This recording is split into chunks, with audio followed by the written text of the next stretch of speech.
Hello and welcome back to Suspended Fanimation. I'm your host, Dennis Bithoulkas, and it's time for the penultimate episode of The Last of Us, Season 1, Episode 8, When We Are in Need. Welcome, everybody. Let me take care of some business first, and we'll get down to it. If you like what you see here, like, share, and subscribe.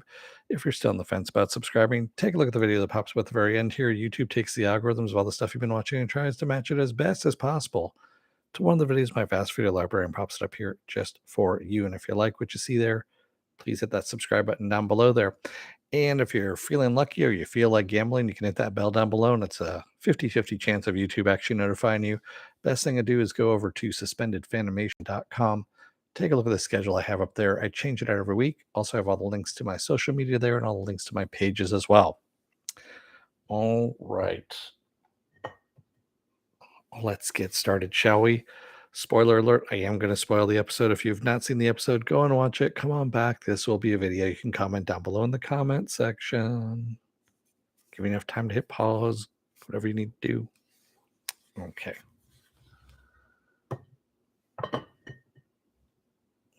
Just making sure Modoc doesn't fall down there. Okay, so where we left off last week, of course, was Joel had been stabbed. Ellie had dragged him into a house, an abandoned house, and she had stitched him up. And it's a pretty bad winter going on as well outside. There's lots of snow, kind of looking like California at the moment. And yeah, there's not no food, of course, at this point too. So she's going to go out and do a little hunting and comes across two guys, David and James, who are also out hunting. She actually bags a pretty big deer and has a standoff with them. And um, David ends up saying that, hey, we can trade. We've got stuff back, at our place. You want to come back to our place? And she goes, well, you got like medicine? So yeah, so she sends James off to go get some medicine, and her and her and David talk for a little bit. So he wants her, of course, to come back to their place, to their commune, if you will. We saw at the beginning they're actually starving, is what's happening, and they don't have much food left. They've got like about a week's worth of food left, and he tells her this as well, and she's like, "Well, you're no better off than we are at this point, so why would I go with you?" kind of thing. And of course, that's when James comes back and has the drop on her with a gun, and David's like, "No, no, just give her the medicine, and we're gonna take half the deer, and we're gonna take off." She actually just leaves the entire deer. Um, it turns out that, of course, David and James are from the group that actually attacked them while they were at the university.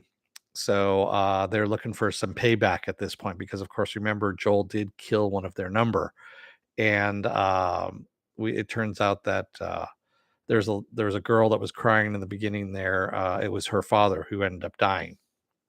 So they're looking for some payback, and of course, they're going to hunt her down in the morning.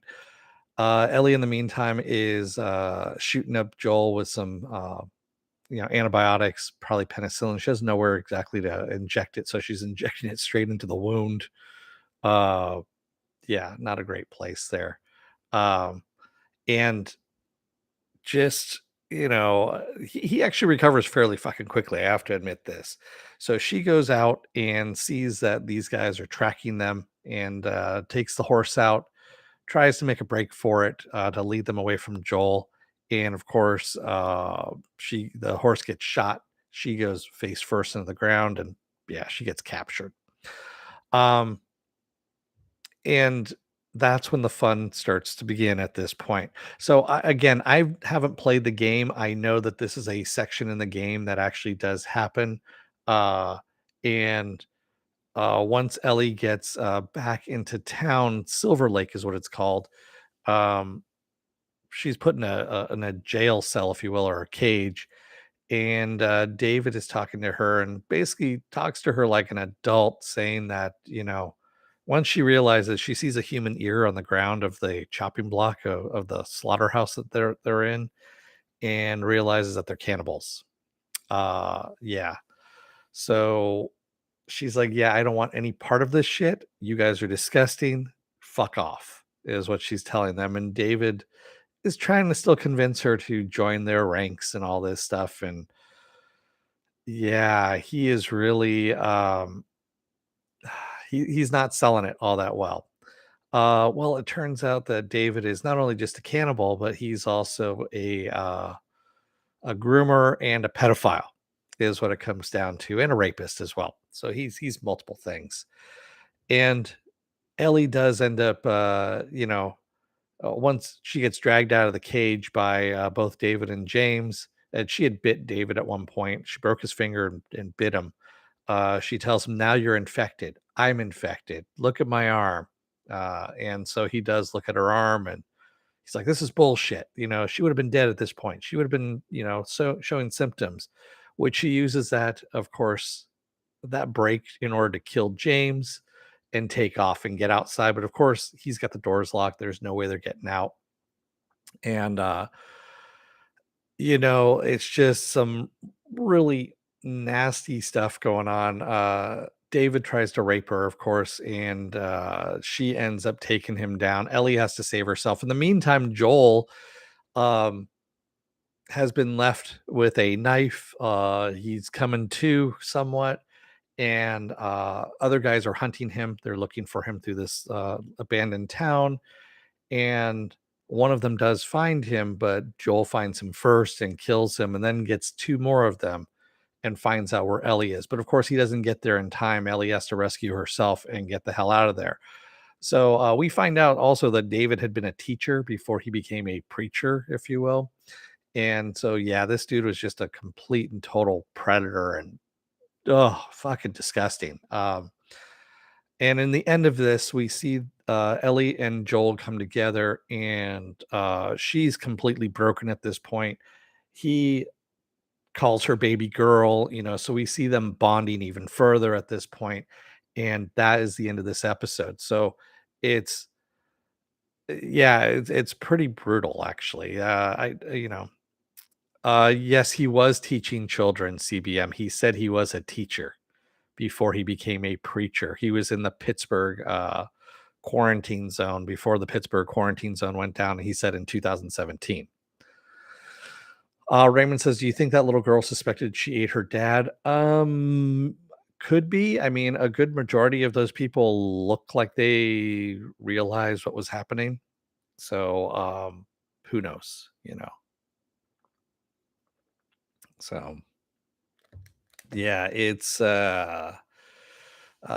Yasi Sufi says the whole point of this episode was that they knew that they were what they were doing, but they were all ignoring it. Yeah, yeah, exactly. It's the um they had to do what they had to do at that point, kind of like the Donner Party. Instead of moving out of that area, as David said, every time they went someplace, the Raiders would come in, and this was the place that the Raiders didn't come into because, of course, there was nothing around them. Like we saw 2 episodes previous, Graham Greene's character, when he's talking about there's nothing around us, he goes, "There's infected. There's just, there's nothing here. That's why we live here, because there's nothing here." And he's able to make live off the land a little bit because with him and his wife, because it's just those two, and a deer or two here and there will kind of push them through the winter months. So yeah, having a larger group wasn't really feasible, wasn't going to work out there. Um, but yeah, that whole thing, it was just, and I know it's from the game, and I know there's disgusting things that are in the game too. But yeah, that was just kind of like, ugh, man. Raymond says they had a lake, right? Couldn't they fish? Not necessarily. You don't know what happened to the lake there, if there's fish or not, and if it was just, as they said, it was a resort town, so there could have been no fish in that lake, because a lot of resort towns actually stock those lakes with trout and salmon in the off season, is what they do in order to make it a fishing spot, if you will. So there's no natural fish that occur there. That's what happens in most of those places. CBM says those people are kind of screwed now, but at least they aren't dealing with him now. Yeah, they are pretty much screwed. Yasi Sufi says, I think they could make this episode better. With what they had going on, yeah, it wasn't as polished as the other episodes. I agree with you, Yasi, but it was still good. It's still moving things along. And remember, we only have one episode left. We have one episode until the next episode is the season finale. So they have to get to where they're going and find out probably that there's nothing there, or the fireflies have been overrun, or some other shit thing that's going to happen, because it seems like that's all that's happening to them is just shit things. And from what I understand, uh they're it's supposed to get worse before it gets better. Is all I understand. I went to the end of the credits, I saw the trailer for next week, and then I saw the afterwards where they're talking to the producers and the actors and all this stuff, and having them saying that, yeah, there's more worse stuff to come, and I was like, wow, okay, great, thanks. And I like this series too. I really like this series as well. Um, Oh, one of the things, James, the guy who played James, is actually Troy Baker. He's the guy who voiced Joel in the video game. So it's kind of nice, again, like I said, that they are bringing back the voice cast in order to star in some of these things. Maybe not in the same roles that they were in the video games, but that they actually get to play some other kind of role. And Troy Baker actually says, he thought he was just going to play a clicker or something like that. He didn't really know what it was going to be. So having to play this role of one of the cannibals, he actually kind of dug it. And watching Pedro play the character that he kind of originated was interesting for him too. So um, yeah, that's actually kind of cool. Raymond says, yeah, I cracked up seeing Ellie killing Joel. Yeah. Uh, Worse than people feeding people. Well, they did have a horse, and they had a deer as well to live off of, so who knows? And it was kind of funny at the very beginning of the episode, it said, coarse language, violence, brief nudity, and I was like, brief nudity, really? What's that? And then when they show the slaughterhouse where the meat is hanging, and there's a couple of dead bodies that are hanging without heads, and one of them was a woman, obviously, and I was like, oh, so that's the nudity right there they're talking about. So yeah, it was kind of a weird, yeah, that was kind of a weird one. But the way they did it too was it was video game-ish in a way. You know how you see the, uh, non it's basically an NPC, body that's in the background. It was kind of a weird thing, but it was grayish, and you could just make out that it was a body, and that was all you needed. It was like, "Alright, that's good." Yasi Sufi says, "I missed your last live. Sorry." No, it's okay. I probably talked about Pearl Jam's song. I did not talk about that. Um, yeah, I haven't been talking about the music in this, quite honestly. Uh, yeah, I dug everything that they're doing about this show. They're really doing a good job of it. But again, these are the guys who did Chernobyl.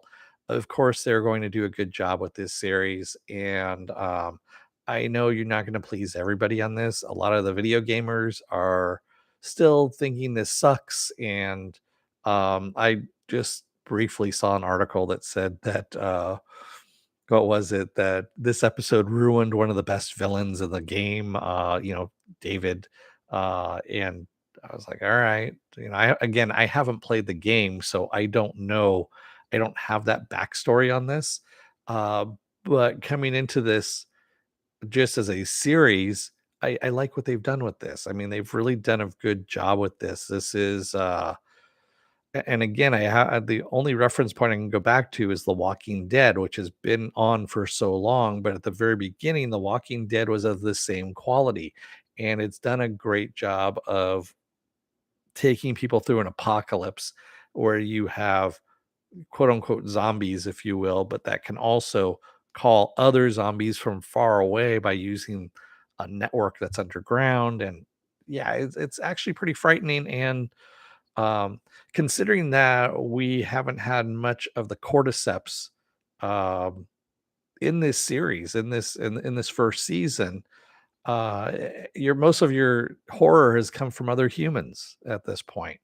Some of it has come from the cordyceps, but not much. I mean, we only had that one episode where the Kansas City episode where we had a swarm and we had a bloater and all of that, and that was pretty horrifying in and of itself. Raymond says, "How'd you like the interrogation scene ripped straight from the game? I think they're doing it. Yeah, I like the interrogation scene was good when he just jams the knife in the knee there, and he's like, all I have to do is pull back and I pop the kneecap off. So tell me what I want." And then of course he kills the guy, and yeah, and then the other guy is he gave you what you want. I'm not going to tell you shit. And he goes, "That's okay, I believe him," and beats the fuck out of him with a metal pipe. I'm like, damn. Yeah. Um, and the thing is, again, we did not need to see it. We didn't need to see Joel beat this guy to death with a metal pipe. All you do is you see it swing down and it cuts to black. That's all you needed. I mean, we had enough violence as it was with the knife in the knee, and then of course the stabbing, into the chest. That was it.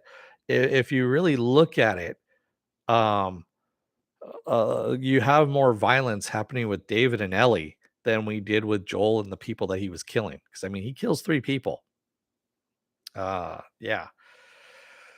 So, fairly interesting, the way they've done this and what they've decided to show and not to show. I really like the way they have planned this out and what they're showing. And again, it's already horrific in nature, and you don't need to show it in graphic detail. Um, Penn says, "I agree. They've done a really good job. It'd be painful. It'll be painful wait for season 2." I agree with you. Yeah. CBM says, "I saw that too. And while I haven't played the game, that was ridiculous sentiment. Antagonists aren't supposed to just be cool." I agree with you.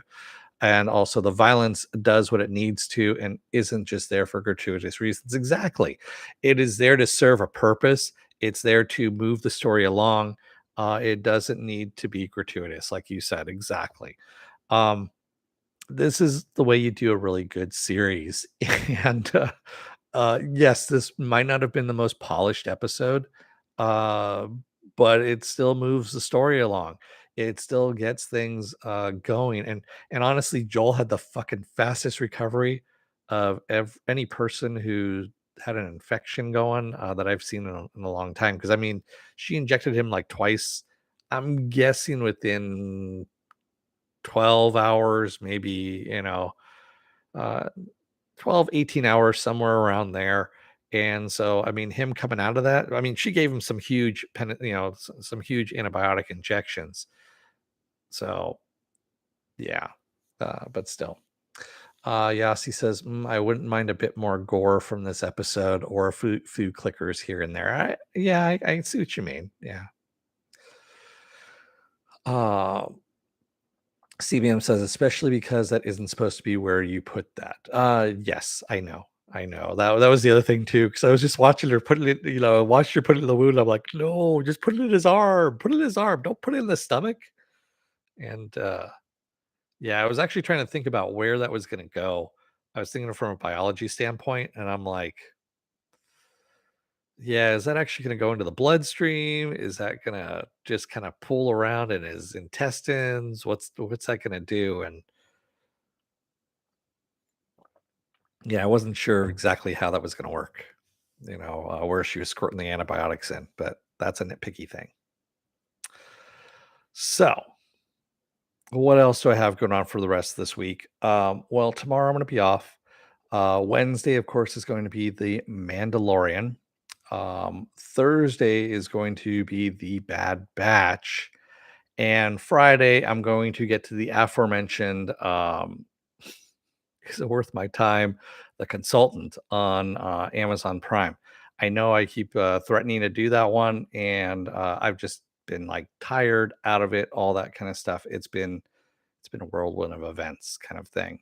And then, of course, Saturday and Sunday, I'm going to be off. And then we roll back around to the season finale on Monday of The Last of Us. And we'll go from there. Raymond says, I think rage was fueling him and he wasn't really recovered. Yeah, I agree with you, Raymond. Yeah, he was kind of pushing himself, but still, he was out of the fever. You could see that. And um he was moving, he was awake. And so obviously he had come out of it a bit. CBM says she doesn't have a great grasp of medical science. Hope they are training someone at the QC. Yeah, exactly. I mean, I was thinking about that. If you are training your troops, if you're doing